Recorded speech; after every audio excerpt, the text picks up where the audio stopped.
What's going on, everyone? So in today's video, I'm going to go over the SPY, the QQQ, the IWM, Bitcoin, the US dollar, the 10-year yields, the broad markets, as well as all of the other stocks that you guys wanted me to cover for technical analysis. All right, so let's get right into it.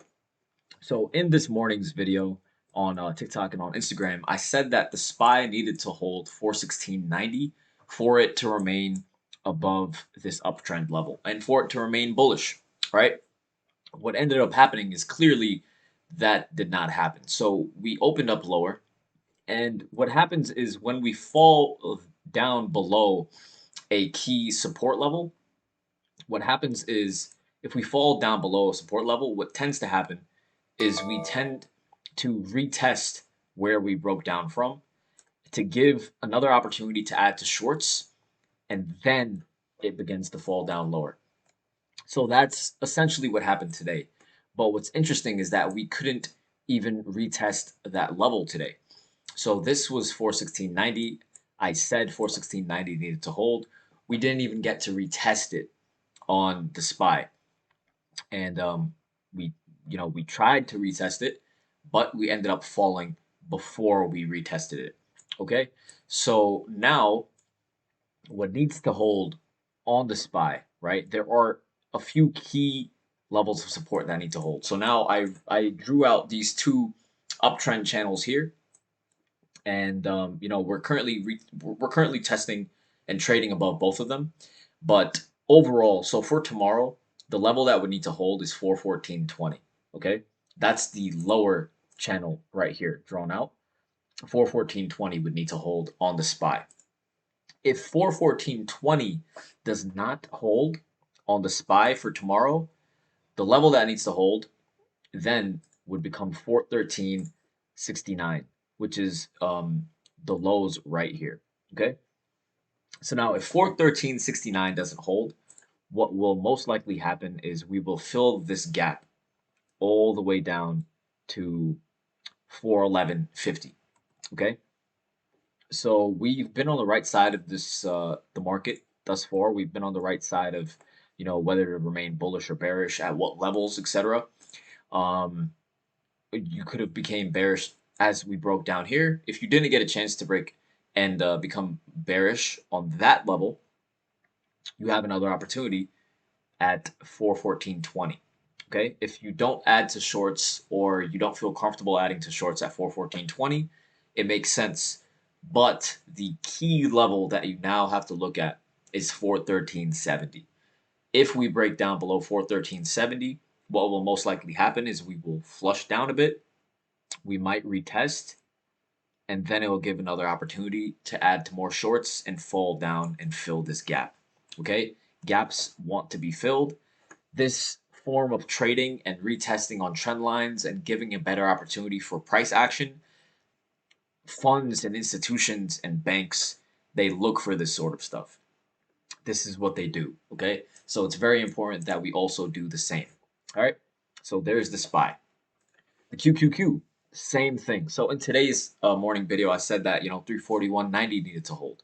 And as we can see, 341.90 is up here. We gapped down, right? But the level that we retested is, so this green level right here is the March 2020 bottom, okay? So what ended up happening is we gapped down here, okay? We climbed back up to this level of resistance, and it gave a beautiful opportunity to add to shorts once more. This level failed, and we flushed down even lower, okay? So this form of trading where you retest the lines that we broke out of and break down from, it's very important. And the Qs, similar to the SPY, didn't even get to retest the upward trend line. So that's very important and very important to take note of.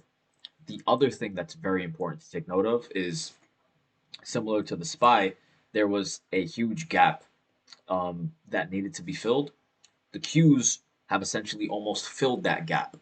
But now what's interesting is that the QQQ, the level that held that support was the support from March 1999 that I've been showing you guys in these videos. So funds, institutions, banks, they look at these levels it's very important to be aware of these different levels because they are clearly aware of these levels. Okay, I didn't edit anything. This is literally like this is as clean as it gets. Really, we didn't like we bounced perfectly off of these different levels. Okay, and it's very important to know these levels.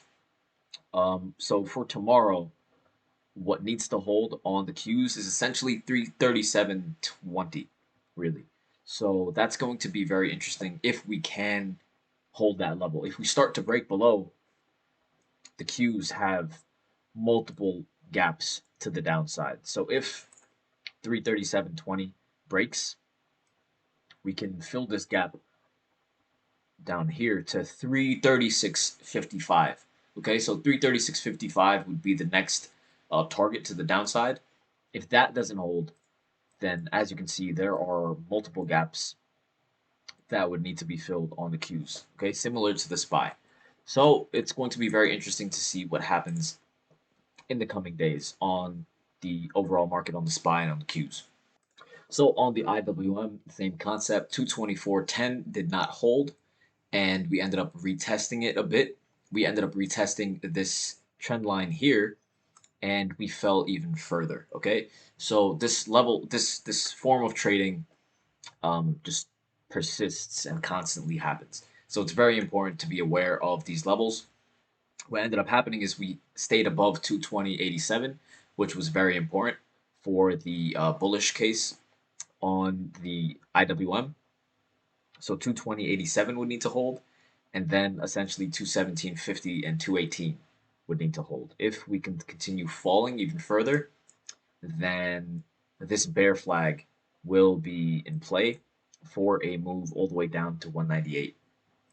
But, that would be a very, very bad worst case scenario. I don't think that could happen. But it pays to keep an open mind, and it's very important to be aware of these certain things.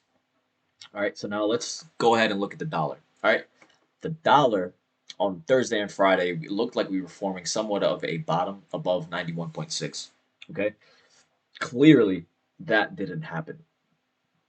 We broke down below both of those levels of support and a very, very important level of support at 91.37. So this dramatic of a move on the dollar. So what's been happening is when the dollar goes down, stocks have been going up. Okay. But the fact that we had this dramatic of a vomit downward on the dollar, it didn't, create a bullish move on the equities market because the equities market has already been skyrocketing. So if we were trading over here on the SPY, right, and the dollar would have collapsed like that, then the SPY would have skyrocketed.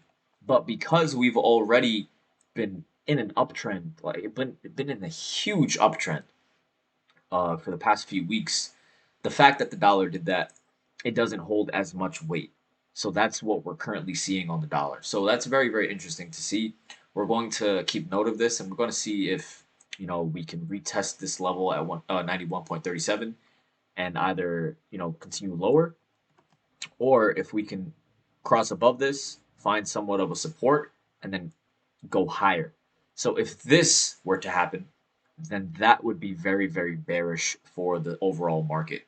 And yeah, so let's go ahead and see if that were to happen as well. Also, the U.S. 10-year yield bounced just a little bit.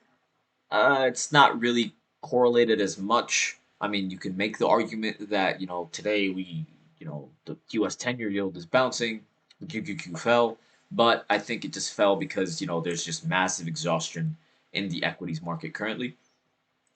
But yeah, so that's essentially it for the overall broad market for the major indices. Now I'm going to go over Bitcoin and the other indicator, the other stocks that you guys wanted me to do technical analysis on. So Bitcoin, obviously, we know that it had a huge downward move over the weekend, right? And this huge wick down here. So I felt that we could potentially retest the bottom level of this wick, but not completely. So I thought that we would test at least 53,500. So the low for today on Bitcoin was only 54,250. So it will be interesting to see if Bitcoin had found a bottom here and if we can, continue upward. Um, it's very interesting to also see that Bitcoin is extremely oversold on the MACD. We've crossed down below, the upward momentum that we've had on Bitcoin, and we're extremely oversold now. So, you know, I think, I still think, I could be completely wrong, but I still think that we fall just a little bit lower. It gives the opportunity for the MACD to go a little bit lower, and then from there we go higher. But as long as Bitcoin goes up, then I'll be happy. That'll be fine. But it's interesting to see that we're back at this level here, which was the open at 60,000 or at 56,280. So that's essentially exactly where we're trading at now. So it's pretty indecisive right now. We see an indecision candle on Bitcoin. We're not sure if we're going to continue upward or continue downward. But what's important to note is the levels. Okay, so a past important level on the Fibonacci retracement was 54,616. Okay, so you know these are the levels 54,600. We're currently sitting at the close from yesterday, and I still think that this wick needs to be filled. Okay, because usually when we see a huge wick on Bitcoin in history, um, the wick tends to become a little bit filled at least. It doesn't happen like this ever. So we can see here on February 22nd, there was a huge wick. The day afterward, we continued downward. Okay.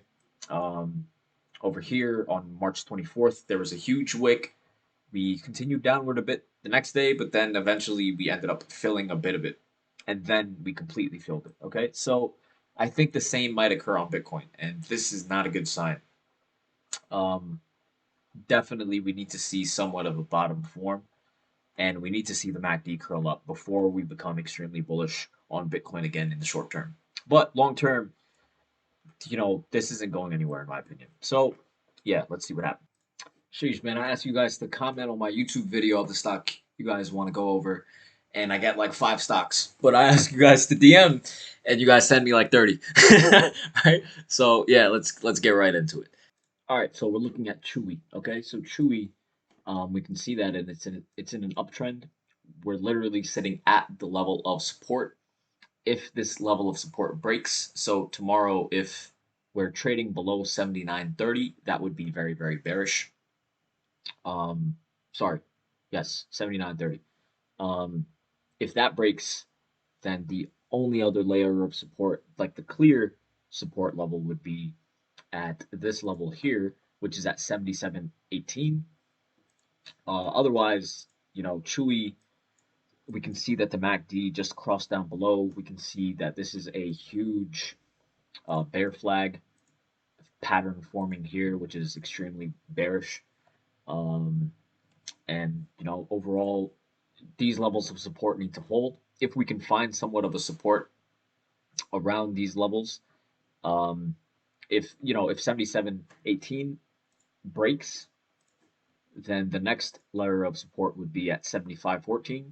If both of those levels break, then I would reconsider um, buying into the stock and waiting for it to cross back above these levels. Okay, because one of the key, like a beautiful short opportunity that everyone is going to be looking at is if this trend line breaks. Okay, so if this trend line breaks, it would be a very, very good short opportunity.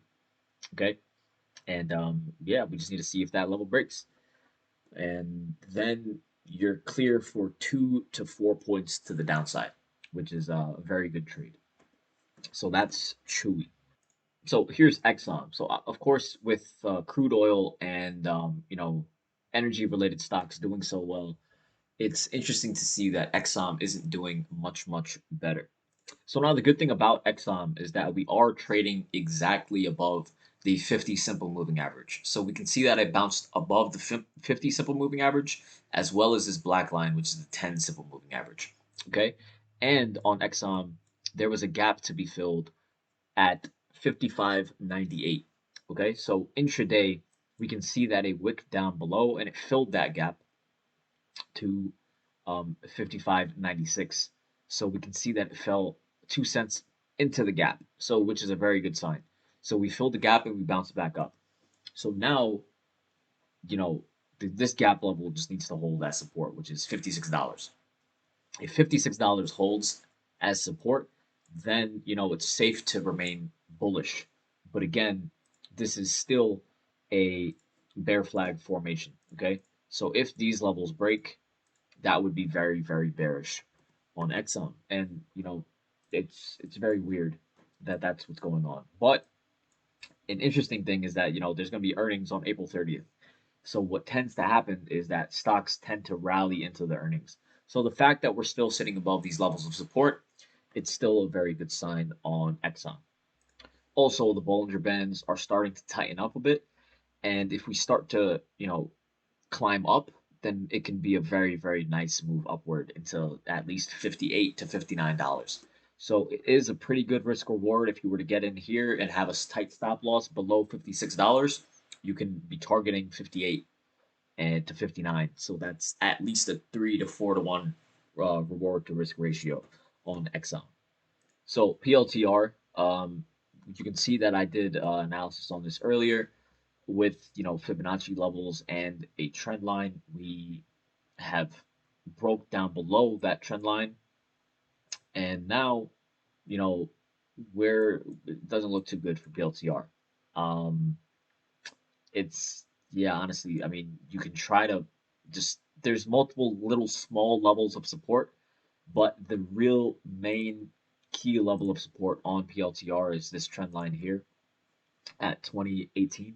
So essentially $20 is really like the main level of support on PLTR. I wouldn't try to buy any PLTR until we cross above this upward trend line again. Once we cross above that upward trend line, then it's a much safer bet to go long. But again, you can like if you want to buy in before we cross back above this trend line, then $20.18 is your support level. So if you can get stocks close to that level, that would be amazing. And then you set a tight stop loss a little bit below, and that would be a very, very good trade for the upside on PLTR. Also, PLTR, the Bollinger Bands are tightening up. The MACD is oversold. But we are trading below the 10 SMA, the 20 EMA, as well as the 50 SMA. So clearly we're in a lot of downside. Another way to look at this is that, we formed a bear flag and we broke it. So now we're trading to the downside of the bear flag. So, it can really go either way. We had such a huge downward move on Palantir. So finding support around $20 is, I wouldn't find it unlikely. So hopefully that happens. Yeah, so there's PLTR. $20 really needs to hold, and then we can potentially see into the 30s again. Neo, man, I really, really like Neo. So yeah, I want to buy into Neo if we can cross above this lower trend line. So if tomorrow we're trading above what is this? 36.50, right? So if tomorrow we're trading above 36.50, I want to use that level as a support level for calls on Neo, because the fact that we traded above this downtrend and we've crossed above it, it's a very bullish sign. But the caveat is that we touched exactly on this black line, which is the 10 simple moving average. We're still trading below the 20 EMA, and the 20 or the 50 SMA is very, very far away as well. Neo has been getting absolutely wrecked, clearly. Okay, so don't fall in love. Don't automatically think, oh my God, look, there's a bullish. Oh, no, no. Like, you have to trade this with a very, very tight stop loss. You have to stick to your levels very, very clearly and defined, or else you can lose a lot of money. I have friends that have gotten into Neo up here with like tens of thousands of dollars, and they're still holding. I'm not sure why, but um, yeah, you have to just trade the levels blindly. Okay, if you're wrong about something, you sell it. So if Neo crosses above with strength, after being battered for so long, we can end up retesting this level somewhere. We can end up retesting these support levels and then continuing on higher. So Neo does look pretty good. So all in all, tomorrow what needs to hold is 36.50. You can have that as a tight stop loss if you want to get into calls. Um, the MACD is oversold, which means that there is potential room to the upside. When the blue line is below the yellow line, there means that there's potential room to the upside. So, yeah, also we bounced clean above the 200 simple moving average on Neo, which is very, very bullish and a very, very good sign. So there are multiple, good signs on Neo. Um, overall, it has been getting beaten down, but we just trade the levels blindly, and the levels currently we're trading. Hopefully, we're going to be trading above this downtrend. So ACTC, pretty short video here on ACTC analysis. I'm just gonna go ahead and do that. ACTC literally just needs to hold 1385. If 1385 doesn't hold on ACTC, then it looks very, very bad. But the Bollinger Bands are tightening up. The MACD is also oversold.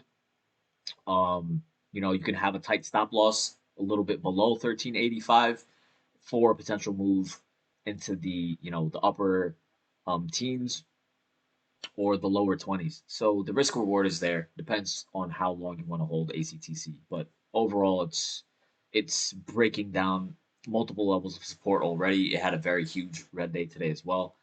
1385 needs to hold.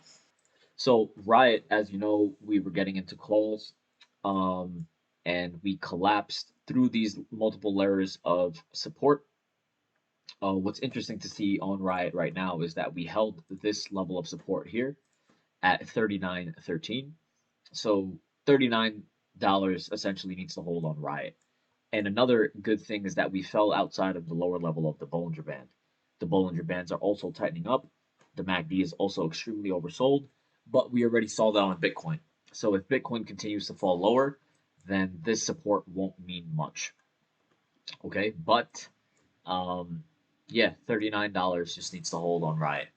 Otherwise, it can fall back even lower, and then it could get very, very ugly.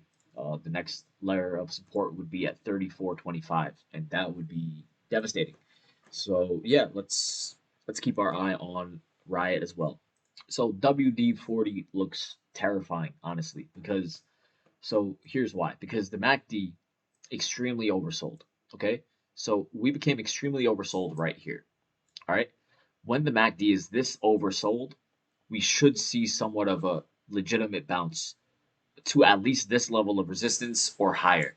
Okay, the fact that the MACD was this oversold and it's working it off by falling is a very, very bearish sign on WD-40.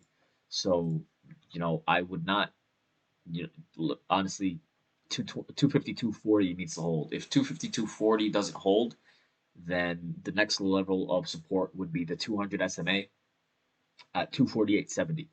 But it just looks very, very, very bearish to me right now.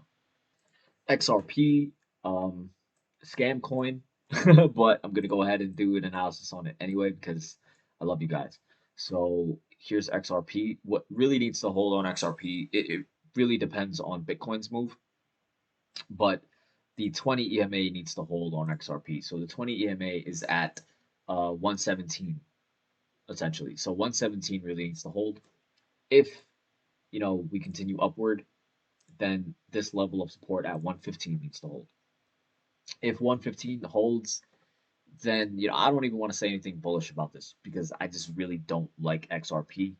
Um, but I mean, yeah, regardless, like if it's making you money, who cares what I say?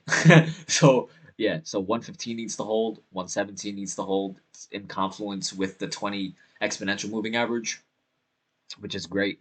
But we have to keep an eye on what Bitcoin is doing currently. SKLZ looks just absolutely garbage. Like it doesn't look good at all. 1350 really needs to hold on SKLZ, but we've been making new lows for over and over and over again. So it doesn't really look good on SKLZ.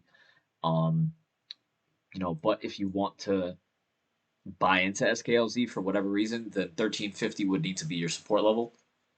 If it falls down below, then you need to sell, and you need to not um, you just trade around 1350. If we fall down below again, then wait for it to rebound, and then you can maybe add to shorts, or hopefully it finds a bottom here, consolidates a bit above this level, maybe breaks a bit lower, but you have a tight stop a bit below 1350, and hopefully SKLZ can go back into the high teens and then into the 20s potentially. Mara, again, we were in Mara as well. It's extremely oversold on the MACD now. It failed to retest. It failed to reclaim um, this trend line that I had drawn out here. So to become bullish now on Mara, it needs to cross back above 36.15 tomorrow. If we can do that and we can trade above 36.15 tomorrow, that would be very, very bullish. The next level of resistance on Mara for tomorrow would be 38.40, essentially. Okay, so these would be important levels to hold. But if Bitcoin collapses, the next level of support would be here at whoa. Sorry, yeah, that's better. So right here, which would be at 32.50. So 32.50 would need to hold next. If Mara doesn't hold 32.50, then it would retest $30. And yeah, that would be devastating as well. But it all depends on Bitcoin's price action. CHPT, we're still trading in a downtrend. Every single time we touch this downtrend level, we continue falling.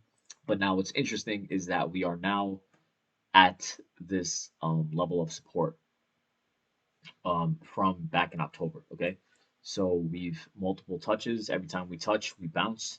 So now, you know, things can finally look good for CHPT. If we can, hold this level of support tomorrow at 2078 and break above this downtrend, then we can see a potential like really strong move upward on CHPT. That's actually a really, really interesting and important stock to look at, in my opinion. It's a really nice setup because the MACD is extremely oversold as well. We're at support. We've you know been downtrending for so long. We're at support. Every time we touch this level of support, we bounce. So things are gearing up for a potential explosive move to the upside. So I really like CHBT. Yeah, CCIV looks terrible. Literally, I mean, the only thing left to say about CCIV is it needs to hold 1870, which was today's low. If that doesn't hold, then it can fall down even lower. But one interesting thing is that the MACD is oversold. It can potentially bounce back up from that level, but I wouldn't fall in love. Um, Only trade this stock with money that you're willing to lose. Okay, so there's CCIV. Honestly, QU, we can see that it crossed above multiple layers of resistance here. We closed above 35 cents. We closed above 34 cents. Sorry. Um, to maintain this bullish momentum here, I would want it to hold above this level of support here at 34 cents.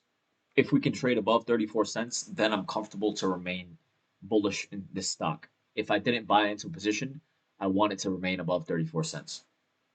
If not, then things can fall back even lower, but it looks good. If we can hold above 34 cents, we can consolidate and go back higher. But the MACD is extremely already, it's overbought. So let's see if this can maintain itself and if QU can stay above 35 cents.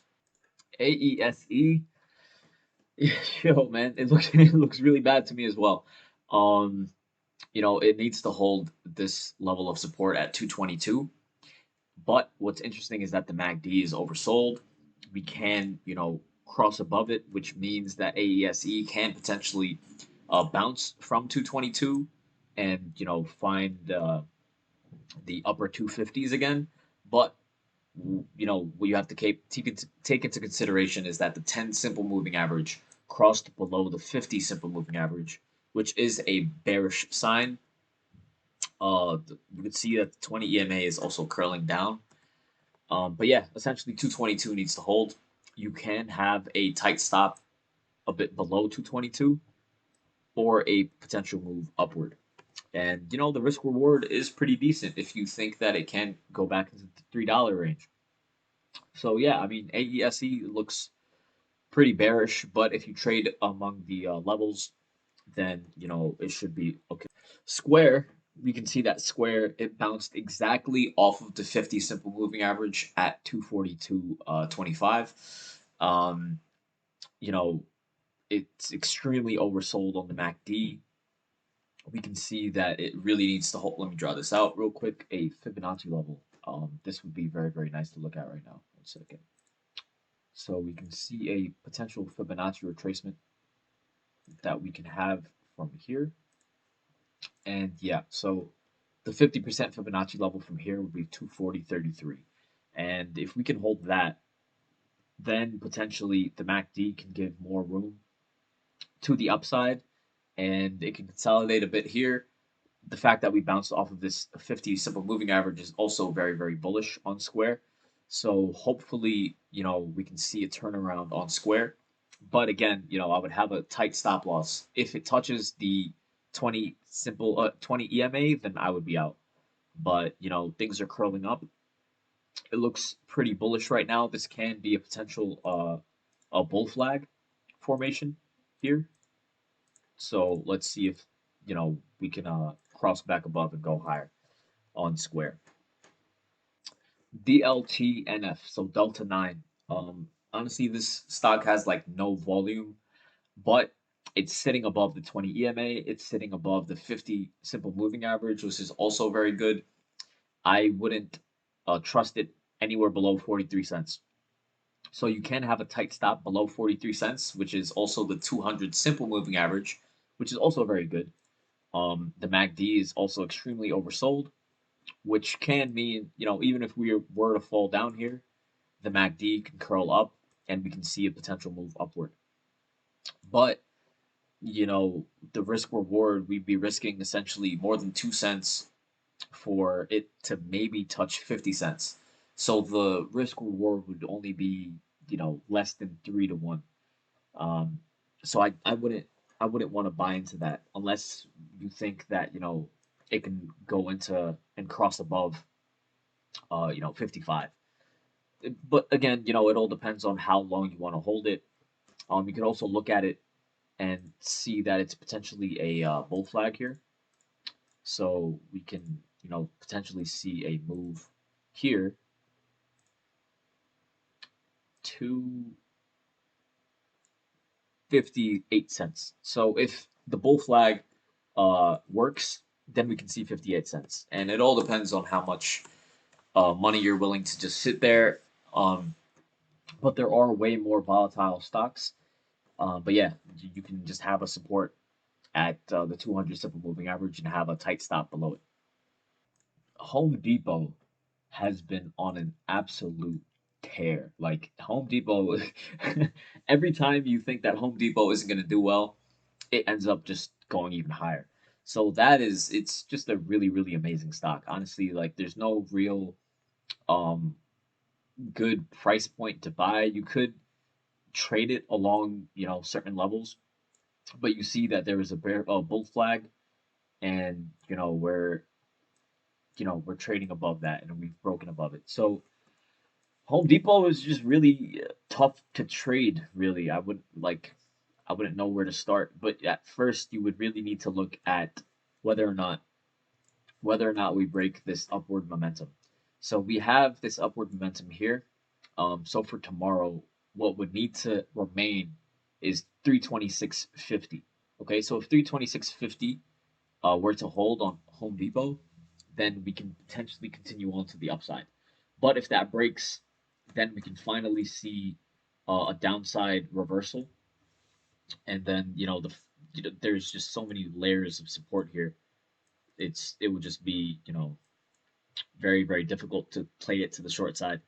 it would just give multiple opportunities to go long again on Home Depot. So I mean, yeah, it does look very, very bearish because we've been just in a constant uptrend. But again, you have to trade these levels blindly, and we've been in a constant uptrend. There's no reason to go short. Yeah, I mean, obviously, like we want to be skeptical, um, but there's you just have to trade the levels blindly sometimes. If something doesn't make sense, it doesn't always like pay to just go short, and it doesn't always pay to just go long, regardless of something doesn't make any logical sense. As this move at Home Depot, it's moved. What is this? It's moved over 33% in like a little over a month. So that is amazing. Um, but yeah, I mean, there's no clear signs. That level needs to hold for tomorrow. And yeah, the next level really of support would be the 10-simple moving average at 320, 319.88. So yeah, 320 would really need to hold. And yeah, so that should be it. I hope you guys enjoyed the video. It's 36 minutes long. If you guys sent me a DM before, you know, 5:30 or 5:15, then yeah, I got all the stocks that you guys wanted. Sorry if I didn't get to the ones that you wanted if you sent me a DM. But yeah, I hope you guys enjoyed. Um, drop a like, drop a comment, subscribe. Make sure to put on your post notifications for whenever I do post a video. You'll get notified. And yeah, I really appreciate all of the love, and I hope you guys have an amazing day.